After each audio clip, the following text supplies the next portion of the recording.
Boa noite, começando mais um Parada Técnica aqui na sua TV Guarulhos.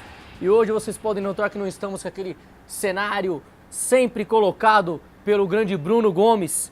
Hoje eu tô no local de uma pessoa muito especial e que é um pouco da história do time que eu torço também. Hoje eu estou com o Roberto Friso. Boa noite, Roberto Friso. Boa noite, Ramon. Boa noite os ouvintes, os espectadores e espero que a gente possa ter alguns momentos muito agradáveis aqui juntos. Legal, show de bola. Cheguei aqui, já olhei coisas que eu nunca imaginei que veria. Então é para quem tem a paixão mesmo, acima do jornalismo, todos sabem o meu time, mas sempre respeitando as outras camisas, mas daqui a pouco o Bruno vai dar um visual aqui em algumas coisas que trouxeram e vamos começar agora a bater um papo com o Friso. Friso, sua história é longa, mas pra gente não falar agora do presente, conta resumidamente como foi esse início de Palmeiras, a entrada, a vivência, a vida no Palmeiras. Bom, eu tive na época de faculdade, o Marco Polo foi meu colega de faculdade, que sabíamos um do outro, assim, era simplesmente que éramos palmeirenses os dois. Teve a eleição de sucessão, de reeleição do Dr. Pascoal Walter Bairon Juliano e naquele tempo ainda aconteciam eleições por aclamação do Conselho e logo na sequência, logo no pós-eleição, o Marco me telefonou, por surpresa minha, e me convidou para ir lá porque ele queria me indicar ao presidente Juliano para uma segunda secretaria que estava na pauta da composição da diretoria da época.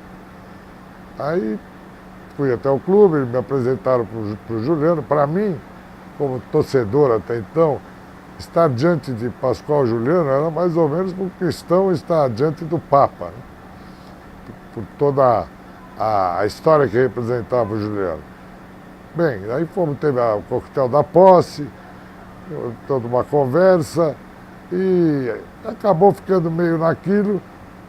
Logo na sequência, o Palmeiras foi campeão em 76, né, com o Nelson Duque na vice-presidência de futebol. E o Nelson saiu candidato à eleição na sucessão do Juliano. A oposição teve como candidato o Bruno Sacomani, e aí vários conselheiros começaram a se reunir em prol da candidatura do Bruno Sacomani. Aí começaram a me convidar para umas reuniões de petit comitê, 15, 20 conselheiros, estudando estratégias, quem quer conversar com que eleitor, como é que ia ser. E acabei me aproximando dessa campanha do Sacomani e ele ganhou a eleição. Na composição da diretoria, me nomeou o departamento de Relações Públicas. Aliás, eu e o Arnaldo Tironi, que também era jovenzinho, estava começando a carreira no clube. Apesar de que o pai já era um nome forte lá na sociedade. E aí começou, aí foi departamento de Relações Públicas, depois tudo diretor adjunto, porque não era nem conselheiro, né? Até que veio a primeira eleição para o conselho, e aí fui basquete, passei por cultura e arte, fui alguns mandatos diretor de cultura e arte. Era um departamento interessante, porque era um departamento que quando eu peguei era desacreditado, e a gente conseguiu dar um corpo para o departamento com balé, com xadrez, com escotismo, montar uma peça de teatro entre os associados. Começamos a fazer o departamento existir de fato. Foi uma época até interessante, gostou de cinema. E aí acabei tendo mais um mandato de conselho, fui para o COF, acho que fui para o COF até muito cedo. Na eleição seguinte, com um problema que deu com o Sacomani, aquela interrupção da gestão, e aí fomos para novas eleições, aí o doutor Faquina, o antigo mesmo O doutor Delfino Facchina voltou para a presidência, também por aclamação e tudo mais, e eu continuei lá como diretor adjunto e tudo mais. Tinha uma boa relação com o doutor Facchina. Ele veio também a falecer no decorrer da gestão. Foram novas eleições. E, bom, até que chegou o doutor Brício Pompeu Toledo, que também continuei na diretoria com o Brício. E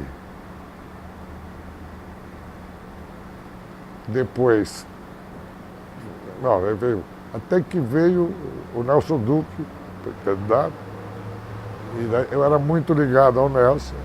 Aí fui para diretor administrativo, que era o feiticeiro da história, do diretor administrativo naquela composição de época que centralizava tudo. Aí foram 2 anos com o Nelson no administrativo. Aliás, uma eleição apertada, que ganhamos do Carlos Facchina por uns 4 votos, foi uma luta renhida a eleição do Nelson, principalmente a reeleição do Nelson. E aí veio o Carlos, depois do Carlos o Mustafa, aí foi o tempo que eu fiquei fora da diretoria. O Mustafa presidiu o clube uns 12 anos e eu não tive nenhuma participação na diretoria, mas fui para o COF, fiquei um tempo no COF e até o momento que o Afonso de la Mônica, que sucedeu o Mustafa, eu estava no COF, ele me convidou para ser diretor administrativo de novo, me licenciei do COF, fui para a diretoria e depois, quando chegou a eleição seguinte, eu e o Arnaldo Tironi acabamos nos afastando dos cargos de diretoria e saímos candidato a presidente e vice contra o próprio Afonso de la Mônica, em oposição ao Afonso de la Mônica. Acabamos perdendo a eleição e aí veio foi vindo até os tempos. Até que ganhamos a eleição, o Arnaldo, eu na vice. E eu já fui 2 anos vice de futebol, um período difícil, onde nós não tínhamos estádio. Todas as verbas já estavam utilizadas, 75% do orçamento do ano seguinte já estava comprometido, então nós não tínhamos recebíveis, tínhamos dívidas e não tínhamos estádio. Ficamos que nem ciganos, o time jogando para lá e para cá. No fim desses 2 anos muito complicados, com o Filipão e todo o seu temperamento, e, enfim, aquele conjunto de coisas do futebol, acabamos ainda ganhando uma Copa do Brasil, que há 12 anos o clube não tinha um título nacional, e acho que foi tirar leite de pedra conseguir, dentro daquele conjunto de circunstâncias, um resultado dessa expressão. Até falando disso, da Copa do Brasil de 2012, com um time limitado, mas um time até aguerrido, e vindo de 12 anos sem um título nacional, tinha sido a Copa dos Campeões em 2000, a última, como que foi esse processo daquele estouro, que foi um estouro assim que eu lembro, ganhou o Nacional de novo, e aquela desandada depois do Campeonato Brasileiro, que por mais que fosse aquele elenco, não era um elenco para cair também. Como que o Filipão conseguiu agarrar, que eu falo, só ele conseguiria ganhar aquela Copa do Brasil, mas só ele também conseguiu derrubar o time no Campeonato Brasileiro, não 100%, mas uma grande parte. Ali foi muita comemoração naquelas semanas que sucederam a conquista da Copa. E foi ali aqueles resultados que nós precisávamos, foi aquela confusão com a Tupi no Pacaembu, no Palmeiras e Corinthians, tomamos 4 jogos sem poder jogar no Pacaembu, aí saiu a caravana de cigano para Araraquara, para não sei aonde. Ali tudo começou a conspirar contra.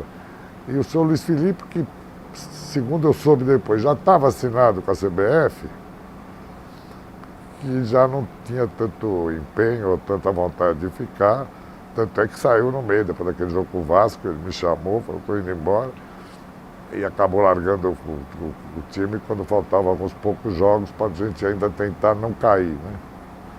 E foi uma pena, porque eu acho que não era uma grande esquadra, não era também para... Não era para... Como também na primeira queda, no tempo do Mustafa, não era time para cair. A primeira que caiu em 2002, eu até vejo que era um time para estar na ponta.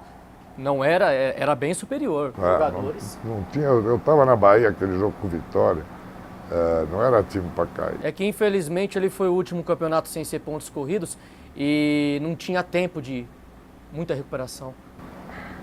Enfim, nós voltamos campeões. Sim.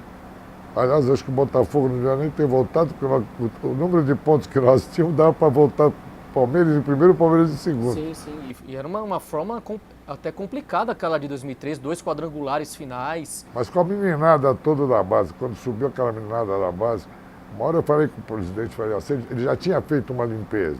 Falei, termina a limpeza, sugeri para ele lá conversar.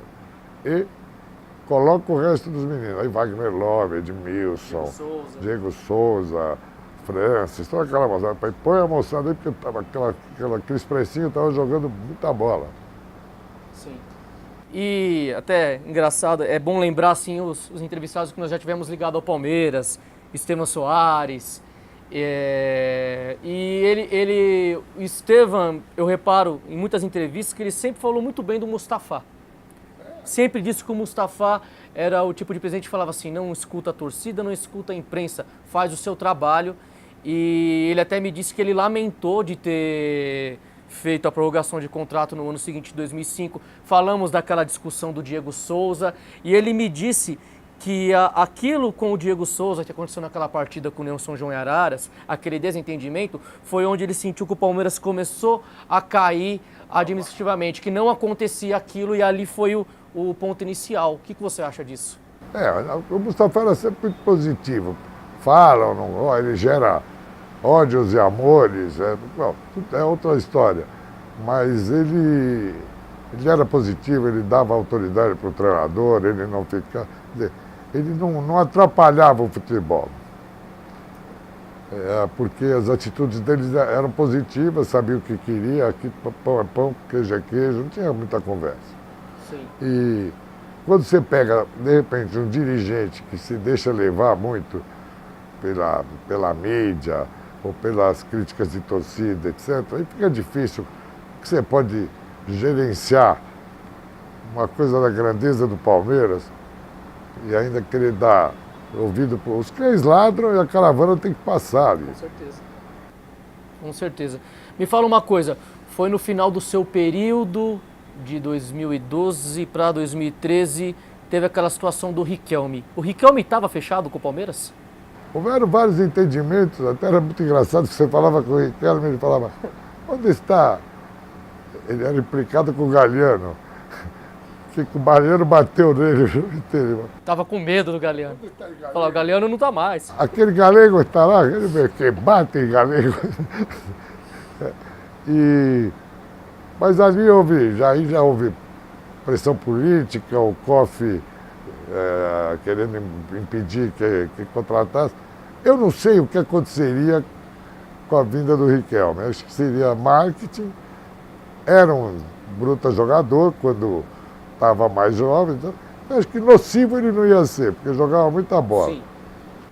Iria arrebentar, porque ele continuou arrebentando depois. Jogava muita bola. Porque eu cheguei até a ver matérias que a direção chegou a ir na Argentina. Foi, falamos. Ele tirou foto com a camisa, eu lembro disso. Falamos com ele, Eu gostaria de ter visto, que foi um dos melhores camisas 10 que eu vi. Bom, aqui contra nós, aquele jogo do Boca. Nossa. Interessante, até falando disso. Aquele jogo de 2001 e voltando já um pouco de 2000, você sente que o Palmeiras foi super prejudicado nos dois jogos na Argentina? De 2000 a final? Não, eu fui nos dois jogos. E 2001 a semifinal? Não, eu compareci aos dois jogos, estava lá no estádio os dois jogos. Não vi, tenho o vídeo daqueles dois jogos e não tem prejuízo nenhum, não.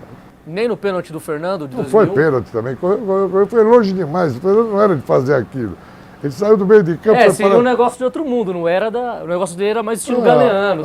Acabou as pernas. Eu lembro de 2000... Agora, ele jogou uma grande partida lá. Sim. Aí o treinador meteu um reserva, o treinador do Boca, para dar o pontapé nele e foram os dois expulsos. Aí ele não jogou o segundo jogo aqui. Né? E fez falta, porque ele estava jogando muita bola naquela altura ali no meio de campo. Sim, sim.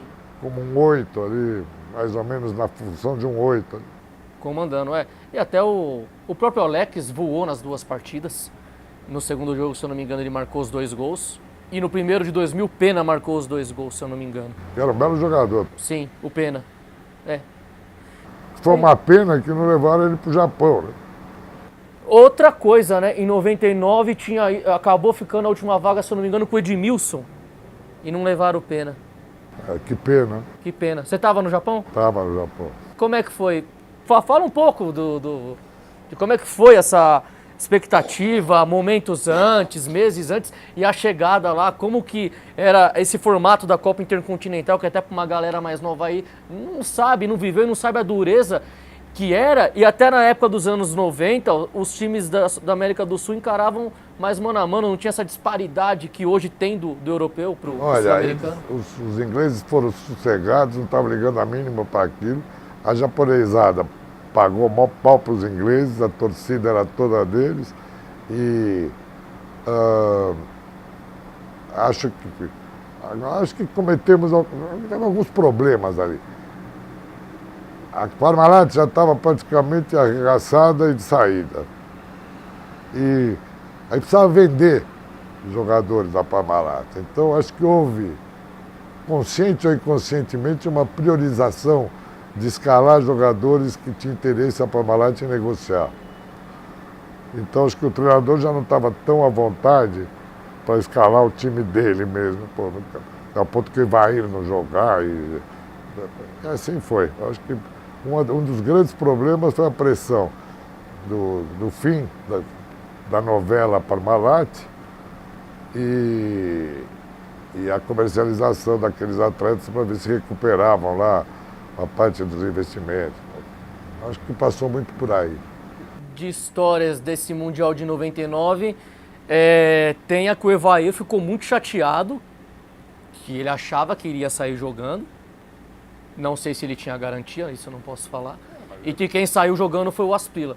Já conversei porque o Aspila era deles, queria vender. Sim. Até acho que o Aspila fez uma boa partida, até que... E você sente que, como você disse, o Manchester entrou tranquilo, era uma máquina, mas o Palmeiras era muito forte também. E o Palmeiras jogou bem, infelizmente.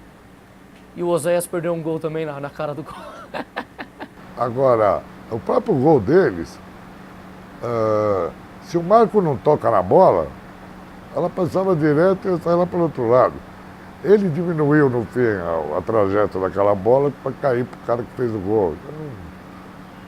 Maktub, estava escrito que ia ser assim o desfecho. Assim. Você acha que aquele esquadrão de 99, eu vejo como um time muito forte, nos tempos de hoje, é mais time que o de hoje? Eu acho que time, sim, que ali eles se constituíram numa equipe, ali Sim. jogava o time. E acho que ganhou pouco pela qualidade. Bipaulista e brasileiro foi muito pouco pelos elencos que passaram pelo Palmeiras na época Parmalat. A gente sente que faltou uma Libertadores ali antes de 99. E o próprio time de 99 acabou perdendo também a Mercosul, em 99. 98 foi legal, ganhou a Copa do Brasil, ganhou o Mercosul. Mas o Palmeiras sempre foi copeiro, o Palmeiras sempre bateu. Até eu falo, com a saída da Parmalat, qual que foi a sua análise da saída da Parmalat naquele primeiro ano, que também foi super bem, em 2001. Mas faltou alguma coisa ali naquela semifinal pro Boca? Parece que o time sentia, eu não tenho mais a parceria, e dali pra frente também no Brasileiro em 2001 também estava liderando, acabou ficando fora das quartas de finais. Nós ainda conseguimos levar o segundo jogo pro Parque Antártico. Sim. Porque com o Filipão, o segundo jogo ainda foi do Morumbi. De 2000, isso. E com o Celso Rotti, o segundo jogo já foi no Parque Antártico. Mas acho que o Celso também mexeu mal naquela final de Libertadores, enfim. Repetiu mais ou menos o erro do Felipe no ano anterior, quando teve que mexer com o Fernando e acabar mudando a logística da tática do time. E aliás, o Felipe também falhou lateral esquerdo também. E até foi um jogo de recuperação, o Fábio Júnior jogou muito bem. E naquele ano, se eu não me engano, quem ganhasse ali já ia para o Mundial novamente. Era time mexicano na final. Exatamente. Paciência. Friso, assim, vou te perguntar. Como você vê hoje, você pegou na época de vice de futebol, vacas magras.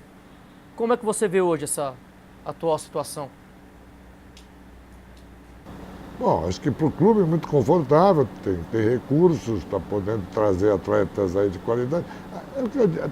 Temos excelentes músicos, precisamos só fazer uma sinfônica.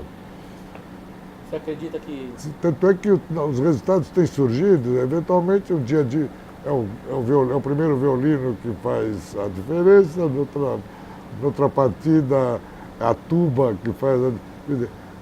Tem acontecido momentos, porque como são jogadores de qualidade, um dia um dia outro. Mas aquele futebol gostoso, que a gente gosta de ver, aquele toca-toca, que a gente erra muito passe. O passe é fundamento do futebol. O futebol association só funciona passando por pé do outro. Esse erro constante, metódico e sistemático torna a partida muito feia e torna difícil coisas fáceis. Mas eu acho que é questão de treinar e ir jogando junto, até ver onde vai chegar, sei lá. Mas também não me conformo de ter perdido um jogo para o São Caetano, nada contra o São Caetano, mas eu acho que o Sub-15 do Palmeiras tem que ganhar do São Caetano. Acho que qualquer jogador que estava no campo, lá ontem, é a folha de pagamento do São Caetano. São Caetano foi honrado, correram, lutaram, conseguiram o resultado, palmas, tudo bem, mas não pode. Mesmo que nunca tivesse jogado junto aqueles 11, a qualidade que eles têm teria que superar isso tudo. Você já jogou futebol, joga futebol. Você chega na quadra, sorteia lá, cada goleiro, o outro entra os 11 e joga, mano. Eu joguei, minha inspiração era o Chique Arce, ó, o maior lateral que eu vi. E hoje eu vejo como se fosse ele o lateral direito do Palmeiras, mas não é. E perdemos o jogo pro Manchester porque ele foi pra frente e não voltou. Ele tinha esse... Aí Júnior Baiano? O Júnior Baiano teve que sair para marcar em vez de jogar o cara na pista de atletismo, saiu para marcar, o cara cruzou em cima do Júnior Baiano. E nós ficamos sem o zagueiro alto na área, né? Era ele o Roque aquele dia? Kleber no banco, se eu não me engano. Tem uma história engraçada disso aí também, que dizem que o Júnior, um dia antes, não conseguiu dormir direito. Que ele foi no quarto do César Sampaio e do Zinho. O César... E ficava sonhando com os cruzamentos. O César contava isso. Ele conta essa aí. Ele foi meu gerente de futebol lá. Você vai ouvir caso do César Sampaio, fica uma semana ouvindo história dele. Ele é bom contador de causa. Como que é o Sampaio em campo e fora? Bem lembrado que ele trabalhou com vocês. Em campo era um belo jogador, né? Fora, comigo ele estava ainda no início dessa parte de gerenciar essa parte administrativa e vestiário e diretoria. Acho que alguma coisa, um pouco ele aprendeu comigo na parte política. Eu vou fazer, não faça, isso vai causar essa reação, para quê, não precisa. Então nessa parte de jeito, de diplomacia do cargo, eu acho que ele aprendeu um pouco comigo. Sim. Antes de ir para o intervalo, duas perguntas que foi da sua gestão. Se não for, você pode até me corrigir. Como que foi aquela situação do Wesley vir para o Palmeiras? Era uma expectativa que era um grande jogador e que se perdeu também? Ele era um belo jogador. Na época, quem falasse que não... Ele... Um belo jogador. Veio e teve aquela contusão, né? Ligamento cruzado. Cara. Aí ficou um ano parado. Também. E o negócio das parcelas que tinham lá era um negócio absolutamente normal. E quem não pagou as parcelas não fomos nós, porque elas venceram depois na outra gestão. Sim. Mas eu gosto do Wesley, às vezes encontrava com ele ainda, conversa, acho. E assim, aquelas coisas que você traz e aí você traz o Gerlei e aí o Betinho faz o gol da Copa do Brasil. Né? É também coisas do destino. Quando o Barcos teve o problema de operar a véspera do jogo, praticamente no dia do jogo, nós estávamos lá em. O jogo é esse aqui, né? Da semifinal? É. Aqui, bom, quando o Filipão lá na preleção, o Barco já tinha voltado para São Paulo, já estava para fazer a cirurgia. Quem está preparado para substituir o Barcos? Quem pulou? O Betinho. Então, ele ganhou o lugar na atitude. Na atitude, ó. Muita gente não sabe disso aí. E acabou acontecendo a bênção dele fazer o gol. O mais engraçado foi um membro de uma das torcidas uniformizadas que prometeu que tatuaria no braço o nome do autor do gol. E, de repente o Betinho faz o gol, né? Ele chegou lá e falou, bom, torce para ter um filho e põe o nome de Gilberto, Roberto, alguma coisa, para fazer de conta que esse Betinho é o teu filho. Não pagar esse mico tão grande E é isso. Tinha o Valdívia, que o Filipão fazendo prevenção, o seu Valdívia no celular, na cadeira. O negócio era espeto. O Kleber, aquele problema que eu tive com o Kleber, que me escorraçou na rádio para 5 milhões de ouvintes, depois veio me beijar e pedir desculpa. Foi a possível ida para o Flamengo? Não, quando ele foi, depois eu vendi ele para o Grêmio. Né? Isso, a primeira, isso. Aí no Palmeiras e Grêmio ele me dá um beijo e pedir desculpa.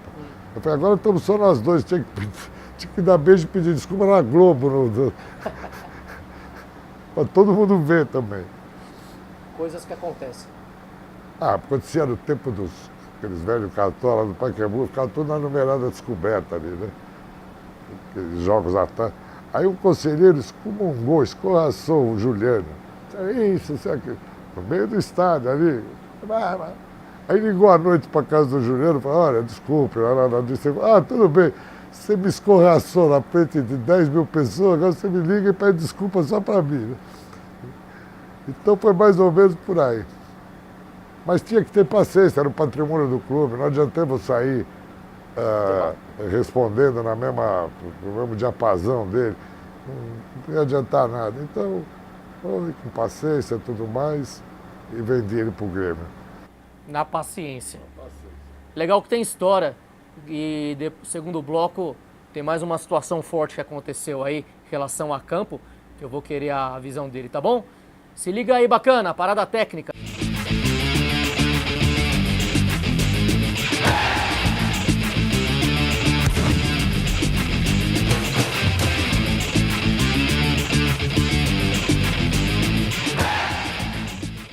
Voltando ao programa Parada Técnica na sua TV Guarulhos, mais uma vez em off, sempre saem uns assuntos legais também. E agora falar de um assunto muito bacana e mostrar a história, mostrar o que aconteceu. E eu vou pedir para o Bruno dar um foco aqui no material que está aqui na mesa. Enquanto isso eu vou falar com o Friso, que tem o super conhecimento desse título. Friso, fale do Mundial de 51. Muito bem, chegou... Quando fez 50 anos completados da conquista da Copa Rio, foi formatada uma comissão pelo então presidente Mustafa para que se fizesse as comemorações desses 50 anos.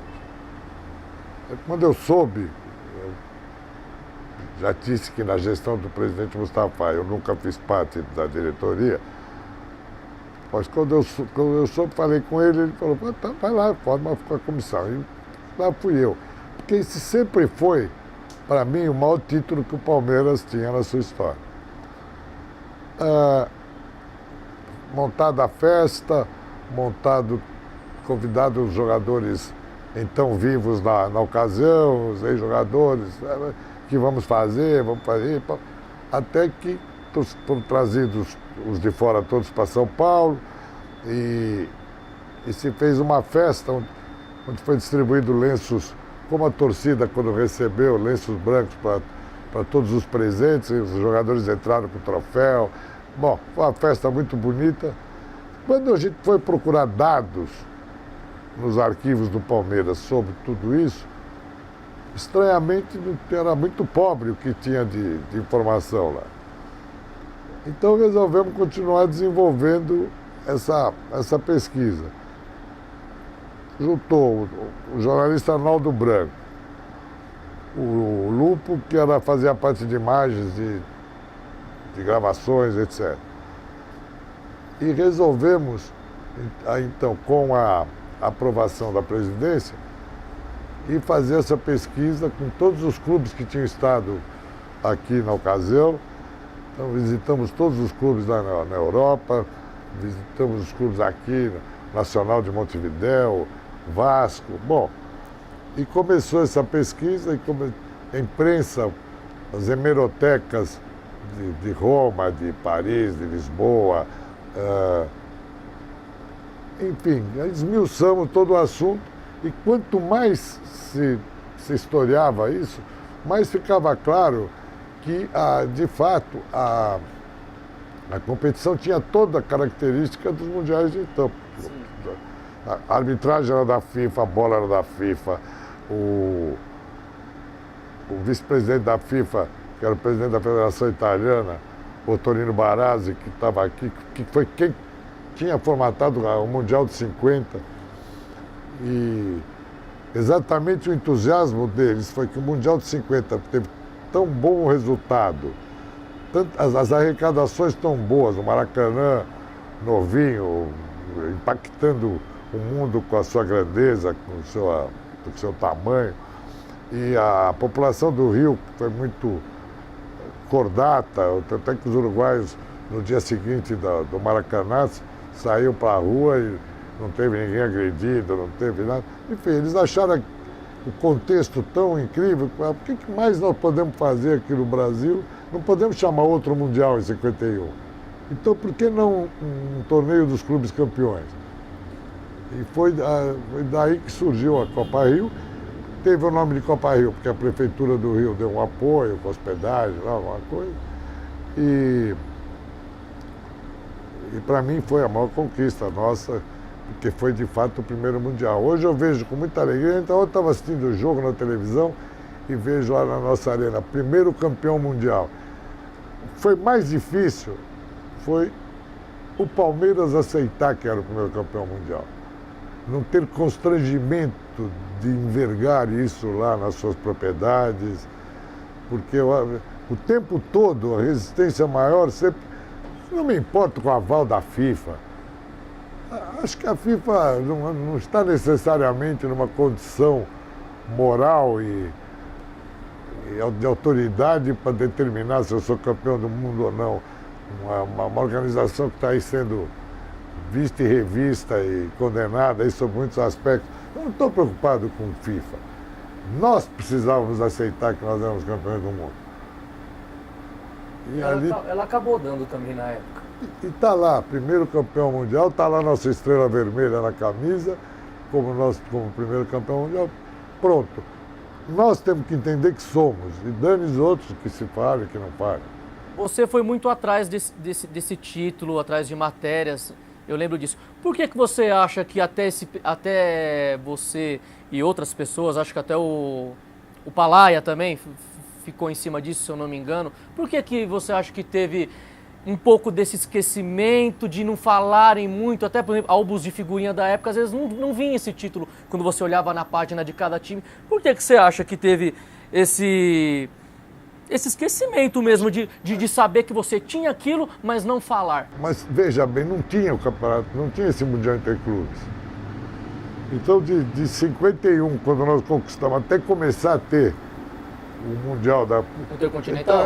Então esse interregno, ninguém valorava aquilo porque não tinha um segundo, um terceiro, né? Teve o Fluminense, se eu não me engano... 52? Então, só que... Um pouco diferente. Então, isso... Aí você falou tudo, do que eu já li, o Fluminense também quis o selo da FIFA desse campeonato, mas não foi da mesma maneira que foi feito do Palmeiras. Não tinha arbitragem da FIFA, não tinha o aval da FIFA, então não foi dado. Quer dizer, é mais uma prova que a FIFA sabia do que estava acontecendo no do Palmeiras. Era aniversário do Fluminense, eles acabaram usando aquele torneio para isso, mas foi diferente na estrutura. Agora, eu não posso pretender que esse pessoal que está na FIFA hoje, que não tinha nem nascido em 51... Que não era uma super entidade também. Tenha noção e condições de entender como é que foi aquilo. Então, acho que... Bom, valeu, acho que tá... O reconhecimento do Palmeiras de que ele é primeiro campeão do mundo, pô, era isso que faltava mesmo. Show de bola, definição total e é isso mesmo. E muitas gerações ainda vão ver isso. E futuros mundiais do Palmeiras. Me fala uma coisa aí, na época, acredito você já como conselheiro, mas eu gostaria que você falasse um pouco da década de 80, títulos que bateram na trave e times até boas formações. O que aconteceu ali naquele peso dos 16 anos de fila? São aqueles... É a tal da história, aquele... Futebol é complicado. Se não fechar todo o circuito, se faltar algum fio... E depois você fica... Eu cansei de ver jogos, você fica 90 minutos atacando o adversário, aos 42 do segundo tempo, um desacorçoado do time dos caras, que ninguém ouviu falar, sai correndo, teu back tropeça, o cara vai, faz 1-0 e acaba o jogo. Quantas vezes eu não vi isso? Domínio absoluto do jogo e de repente sempre tem o inesperado de Souza para acontecer. 86 foi nervosismo? Não tem dúvida. Sei lá o que dá. Chega uma hora que dá um branco, né? E lá tem que dar verde e branco, não tem que dar branco no Palmeiras. Felizmente. Eu até falei agora com você que eu acho as camisas dos anos 80, até do final dos anos 80, as mais bonitas. Tava olhando nos seus quadros ali. Era um verde bonito, né? Bonito, ficou padrão naquela época ali, né? Aquele não mudava. Era o esmeralda mesmo, né? A camisa... Lindo demais. Eu tenho retrôs dessas camisas, não tenho essas, mas assim, acho linda. Tem a branca se eu não me engano, de 87, com a Jeep amarelo. Muito linda. Saudosismo também. Não tenha dúvida. Um pouco de saudosismo. Me fala uma coisa. Nós falamos no primeiro bloco, até quando eu citei times de 93, 94, 99, em termos de técnica. Eu falei com o Estevam, e Estevam, nossa, cara, gente finíssima. Eu falei pra ele, por que hoje, e ele me deu uma resposta interessante, por que hoje falta técnica? Por que hoje o cara não sabe bater escanteio? Por que hoje o cara não sabe bater uma falta? Por que eles não se preocupam mais com isso? Ele me falou que hoje o jogador é tão preocupado com a preparação física, e lógico que a evolução da espécie, o futebol acaba sendo um pouco mais corrido, apesar de eu achar que tem muita conversa furada para cobrir que os caras não jogam mais como jogavam antigamente. Ele falou, hoje, se o cara erra um cruzamento no treino, um chute no gol, ele não pede desculpa para a preparação física, para o treinador, mas se ele não der a volta no campo no determinado tempo, ele pede perdão. O que aconteceu com o futebol, Friso? Eu acho que começa na base isso. Tem certas coisas que tem que ser... Você encontrou uma pedra rara, você tem que começar a lapidar na base. Tem que pôr 2 horas batendo falta, tem que treinar. Mas o treinador da base, o que ele quer ganhar é o campeonato. Sub isso, sub aquilo, submarino. Ele não quer saber. Você manda Você é palmeirense, vê um garoto lá em Guarulhos, você fala, vou mandar lá. Lá dentro ele não vai tirar o cara que está no time, que está federado, que está jogando o campeonato, para pôr o teu garoto. Eles põem 10 minutos, dão as bolas atrás dele, dão as bolas na frente dele, falam, não serve, e tem logo. Porque ele quer ser campeão. Porque ele acha que ele sendo campeão, ele vai sair do sub não sei o quê, vai para o sub maiorzinho. Ele quer fazer a carreira dele de treinador, ele quer título. Então ninguém se preocupa em fazer o jogador. Você vê o que o Tele fazia no São Paulo? Ele fazia toda a base jogar como jogava o time de cima. De tal maneira que quando São Paulo vendia alguém, ele falou, pode trazer o outro que encaixa aqui, porque joga do mesmo jeito. Então a base tinha a obrigação de preparar isso. A gente começou a subir, no meu tempo, eu falei para o César, vamos fazer o seguinte, o terceiro reserva tem que ser da base. Aí você trazia os meninos, mas quem é que quer ficar depois do treino acertando o menino como chuta, ensinando o menino a pular para cabecear? Porque você precisaria ficar o quê? Um treinador lá com ele, um preparador físico. E é complicado a hora que você está no meio do campeonato, indo jogar em Araraquara, em Pirapitanguaba, eu sei lá onde, e ainda ficar no campo mais 1 hora, 2, dando base para os meninos. Né? Então acho que isso tinha que ser corrigido e acertado na base. E hoje você vê que a internet, essas redes, também atrapalham um jogador dentro de campo, dele se dedicar mais? Mas se ele se pendurar nisso e começar a gastar horas com isso, gastam horas da concentração, não dormem para ficar nisso daí. Fora o que ficam também recebendo de paulada pela internet. Norberto Bobbio, o grande filósofo italiano, já dizia, a internet deu voz aos imbecis. Eu falo isso direto e não sou o inventor da frase, hein? Você acha que tudo que globaliza é complicado? Eu falo isso. É difícil das pessoas entenderem, não é que é superioridade, mas eu falo que hoje todos conhecem qualquer assunto. Qualquer assunto a pessoa conhece, ela sabe falar, ela sabe te julgar. E as fake news? Que coisa mais perigosa. Mas, enfim, tem que conviver. É a modernidade. Vamos lá. Com os dias de hoje. E aí eles esqueceram um pouco a cacheta, o dominó. Era ótimo. Até pro rachão agora não tem mais tempo. Não, cara, internet. Rachão. Vamos lá. Mas ainda tem uma fábrica de jogadores aqui, o Brasil ainda é pródigo. Que dá pra... segura as pontas. Eu acho que essa nossa seleção tá ótima. Interessante. Como é que você vê a seleção nessa próxima acho Copa? Tá ótima, acho que é favorita mesmo, uma das favoritas. Você vê no top 3? Sem dúvida. Quem você colocaria junto? Acho que a Alemanha, né? Acho que a Bélgica está muito bem. Eu falei com o Fefon da Rede TV, que tenho muita amizade com ele, e ele coloca que a Bélgica vai chegar, e ela foi bem na Copa passada também. E você sabe que o belga é o português do francês, né? Tudo quanto é alusão à falta de inteligência, à falta de esperteza, os franceses contam histórias dos belgas. Né? Olha só, mais uma para... Friso, agora uma pergunta saindo um pouco do Palmeiras do futebol. Como que é o Friso fora do futebol, o que ele faz, os hobbies, as outras atividades? O que é o Friso? Que você é um apaixonado pelo Palmeiras e pelo futebol, mas como que é esse seu lado, fora das 4 linhas? Na verdade, até lá eu sou tranquilo, né? Eu tento... Eu sou uma pessoa que eu levanto de manhã, eu não saio da minha cama para atormentar o próximo. Para não atormentar. Eu não faço para o próximo o que eu não quero que me façam. Eu não paro o carro na garagem do outro, é só um minutinho.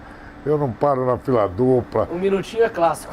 Eu tento não atormentar o meu semelhante para que ele não me atormente, inclusive.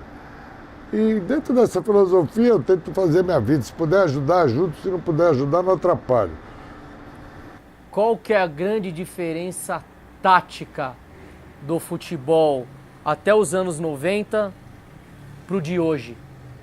Eu acho que a diferença tática é muito decorrente da diferença física. Acho que hoje começou a haver uma super preocupação com o físico. Eu não sei até que ponto esse excesso de musculação fez com que os jogadores também perdessem um pouco da habilidade, da mobilidade, uma coisa que precisaria repensar, pensar melhor.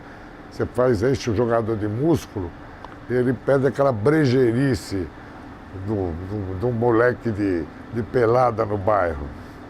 Friso, até do que você viu, porque também tinha brucutu naquela época. Opa! Não é?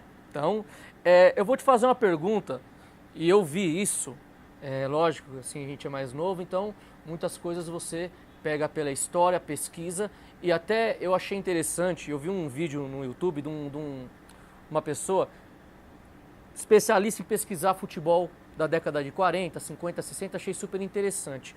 E a gente nunca sabe demais, está sempre pesquisando. Eu achei interessante ele falando, ele nem criticou, ele colocou o vídeo e deixou para as pessoas se entenderem. Em relação ao Pelé, e eu vi que o Pelé não chega a ter 800 gols em partidas profissionais, como o Paulista, Taça Brasil, o Robertão da época, Copa do Mundo, Libertadores, e gols mais em partidas amadoras, festivais que o Santos fazia na época.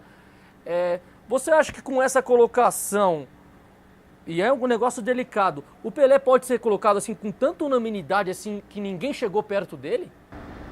Olha, eu vi o Pelé começar e terminar. E o Palmeiras era o grande adversário sempre do Santos em toda aquela fase. Nós evitamos... 2 títulos. E ele jogava muita bola. Sim. Ele tinha uma aptidão física, uma musculação que a natureza lhe deu. Ele tinha aquela velocidade de arranque e sabia bater bem. Acabou algumas carreiras por aí, arrumando umas fraturas dos adversários. Também sabia devolver. E tinha muita noção do arremate, né, do retângulo do gol, coisa que eu vi muito no Romário. O Romário era muito claro aonde ele devia pôr a bola no gol. E então acho que o Pelé com 800, com 900, ou com 1.200 gols, tanto faz, chegar ao nível dele... Foi o atleta do século. Acho que não vai ter ninguém que chegue. Eu falo isso porque eu acho que até pelo que você falou, que a grande frase do poeta italiano, se eu não me engano, e aí nós falamos da globalização da internet, eu acho que no Brasil, infelizmente, as pessoas colocam uma situação que esse é o rei, esse é a rainha, até em música, não estamos falando só do futebol, e quando você fala alguma coisa, você não, por exemplo, eu não estou dizendo aqui que não seja, não estou dizendo, mas muitas pessoas não aceitam a opinião e falar, mas por quê? Mas por que isso? Por que não teve um outro que chegou tão próximo assim? Você acha que o brasileiro ele tem dificuldade de rejeitar mitos? Ele coloca alguma coisa, como por exemplo colocar o Roberto Carlos é o rei da música nacional, e quem não acha isso, nossa, você não é brasileiro. Ayrton Senna foi o maior piloto de todos os tempos, mesmo não tendo o maior número de títulos. Mas se você falar que não foi, o brasileiro ele tem complexo, e o brasileiro muitas vezes ele não conhece o que ele está falando. Se falar que o Schumacher foi mais piloto que o Ayrton, deve dar uma congestão nacional, né? Nem sei se você gosta, né? Agora, acho que o Pelé era uma rapidez de raciocínio, era o que ele criava numa hora que ninguém imaginava. Mas você pega um Garrincha, também era uma coisa encantadora, um Didi, o que jogou o Didi. Então, o próprio Maradona, com mais que a gente tem essa história com os argentinos, o próprio Maradona nos deu partidas incríveis, jogadas incríveis, lances, essa mágica do futebol que o Messi faz. Sim. Sabe? Eu não acho que o Ronaldo, o português não é efetivo para a equipe, mas ele não tem aquele pó de pirilim-pim-pim, aquela fada sininho, né? Que o Messi tem, a hora que ele gruda aquela bola no pé e vai. O português arremata e faz o gol. Mas o encanto, aquilo que que um Djalminha fazia. Você tirou aqui, agora você tirou. Tinha que dava vontade de sair do estádio e comprar outro ingresso para entrar de novo. Então essa magia de alguns jogadores, essa é uma coisa bonita, é legal, uma poesia do futebol. Porque eu vejo o futebol no estádio, é uma ópera. Você tem lá luzes, música, cores, balé, atletismo, ginástica. Você está num... É uma ópera aquilo. Então tem que enxergar o futebol. Eu não vou para o jogo para ver o Palmeiras jogar. Eu vejo o jogo de futebol. O jogo. Às vezes não é o meu lateral que está mal, é o ponta do adversário que está numa noite brilhante. Então, tem que aprender a ver o jogo, o tabuleiro todo. Isso aí. Aí é que é bonito o futebol. Vamos para o intervalo e o final no terceiro bloco, um bate-pronto legal com o Roberto Friso, ok? Se liga aí, bacana.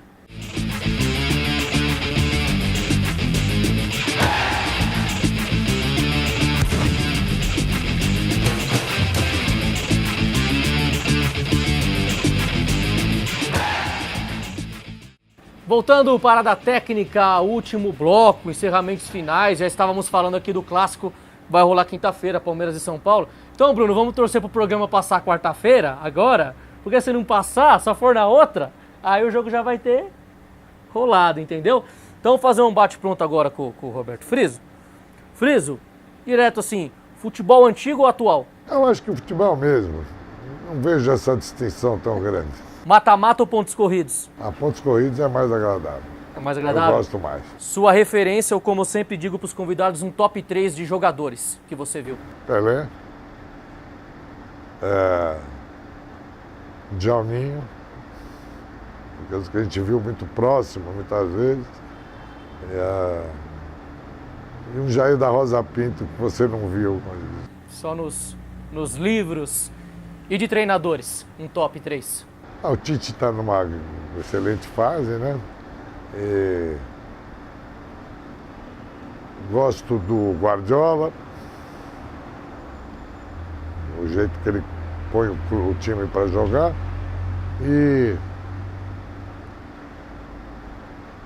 Enfim, acho que principalmente esses hoje que estão me chamando mais atenção pelo jeito de trabalhar.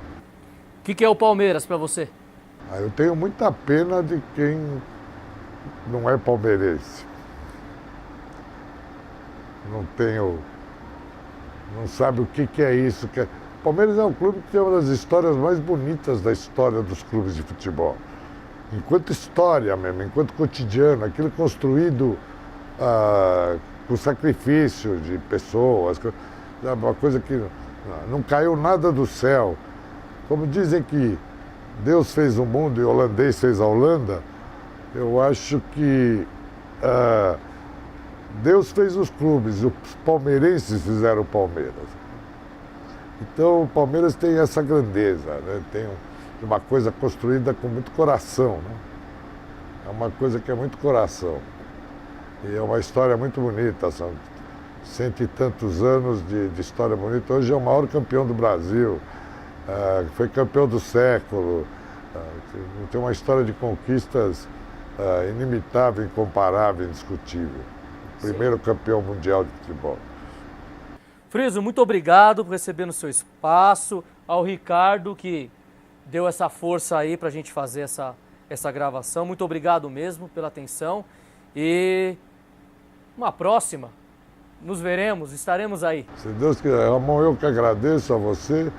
Deixo um abraço para o público de Guarulhos, para a cidade querida de Guarulhos, uma cidade extremamente simpática. E parabéns pelo seu programa, que ele seja um crescente de sucesso até o Oscar. Obrigado. Fred Júnior, obrigado também pelo contato do Friso, viu? Valeu mesmo, que sempre tem que dar os créditos.